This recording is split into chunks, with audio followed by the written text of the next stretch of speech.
குறிப்பா நம்ம போட்டிருக்கக்கூடிய கிராஜுவேஷன் கவுன்.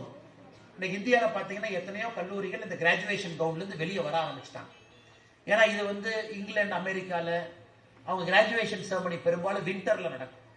ஸோ வின்டரில் நடக்கும் பொழுது அவங்களுக்கு ஒரு திக் கவுன் வேணும், லைட்டாக மலை தூரல் இருக்கும், மேலே நீங்கள் போடுற கேப் வேணும். ஸோ அந்த நாட்டினுடைய கல்ச்சர். இன்னைக்கு நம்முடைய நாட்டில் கிராஜுவேஷன் கவுன்லேருந்து நம்ம வெளியே வர ஆரம்பிச்சிட்டோம். ஸோ ஐயப்ப கார்த்திக் அவங்க வைஸ் சேர்மன் என்கிட்ட சொன்னாங்க, இந்த பேட்ச் தான் கடைசியாக அந்த கிராஜுவேஷன் கவுன் போட போகிறாங்க. அடுத்த பேட்ச்ல இருந்து இன்னைக்கு எப்படி இந்தியாவில் நிறைய யூனிவர்சிட்டியில கிராஜுவேஷன் கான்செப்டே மாறிடுச்சு. கிராஜுவேஷனுக்கு ஷால் போட ஆரம்பிச்சிட்டாங்க, கிராஜுவேஷனுக்கு ஒரு சின்ன கோட் மாதிரி போடுறாங்க.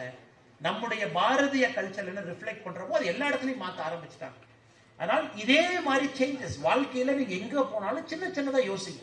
எதுக்கு இது செய்யறோம், இது எதுக்கு இருக்கு, யாரோ செஞ்சிருக்காங்க, நாம அதை செய்யணுமா?